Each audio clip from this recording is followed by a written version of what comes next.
তুমি দুশ্চিন্তা করো না, আজ না হোক কাল একদিন ঠিক সফলতা আসবেই। শুধু নিজেকে বিশ্বাস করো আর হাল ছেড়ো না। আজকের আমাদের গল্পের নাম হলো দুশ্চিন্তা করা বন্ধ করো, একদিন ঠিক সফলতা আসবেই। তো চলুন তাহলে শুরু করি আজকের আমাদের ছোট্ট একটি গল্প। সুন্দর একটি শহর ছিল। সেই শহরটির নাম ছিল অদৃষ্ট নগর।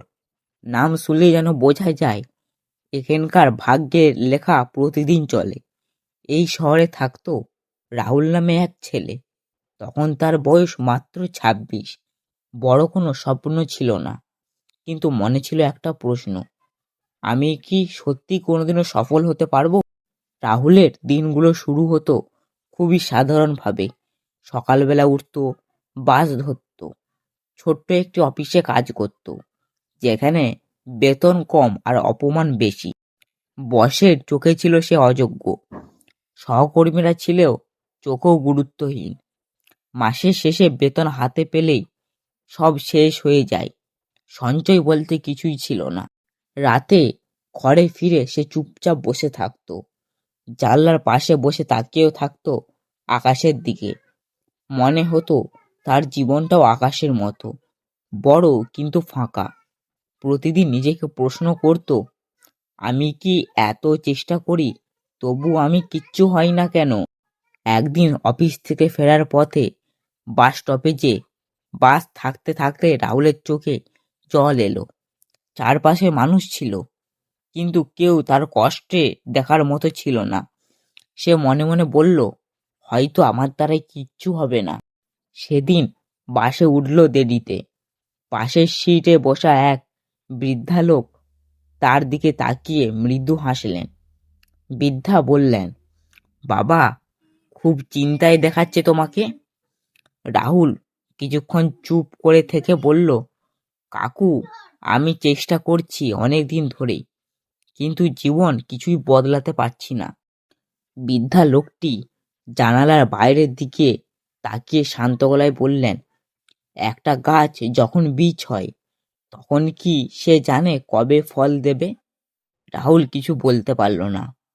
বৃদ্ধা আবার বললেন, মানুষ শুধু ফল পেতে দেখতে চায়, কিন্তু শিকড় কতটা গভীরে যাচ্ছে সেটা কেউ দেখে না। দুশ্চিন্তা করো না বাবা, একদিন ঠিক সফলতা আসবেই।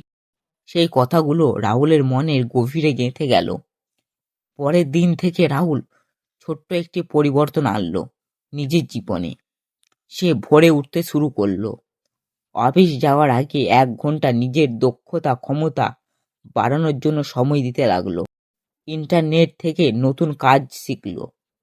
কেউ জানতো না, কেউ প্রশংসা করতো না, তবু সে থামেনি।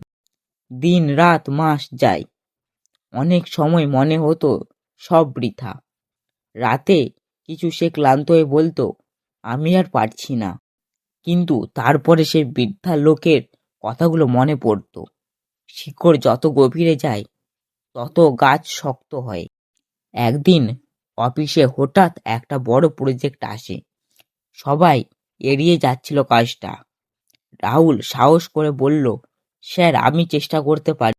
বস অবাক হয়ে তাকালো, তবুও অনুমতি দিলেন।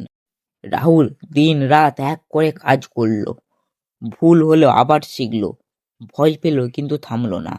শেষমেশ প্রজেক্টটা সফল হলো। সেদিন প্রথমবার বস তার দিকে তাকিয়ে বললেন, ভালো কাজ করছো। এই একটা বাক্য রাহুলের জীবন অনেক কিছু বদলে দিল। এরপর সুযোগ আসতে লাগলো, একটার পর একটা। বেতন বাড়ল, সম্মান বাড়ল, সবচেয়ে বড় কথা, নিজের উপরে বিশ্বাস ফিরে এলো। এক সন্ধ্যায় রাহুল আবার সেই বাস স্টপেজে দাঁড়িয়েছিলেন। আকাশের দিকে তাকিয়ে চোখে জল এলো, কিন্তু এবার কষ্ট নয়, এবার কৃতজ্ঞতার। সে মনে মনে বলল, যদি সেদিন আমি হাল ছেড়ে দিতাম, তাহলে আজকে আমি আর থাকতাম না। রাহুল বুঝে গিয়েছিল, সফলতা হঠাৎ আসে না, নীরবে আসে, ধীরে আসে। শুধু যারা ধৈর্য আর অপেক্ষা করতে পারে তাদের কাছেই আসে।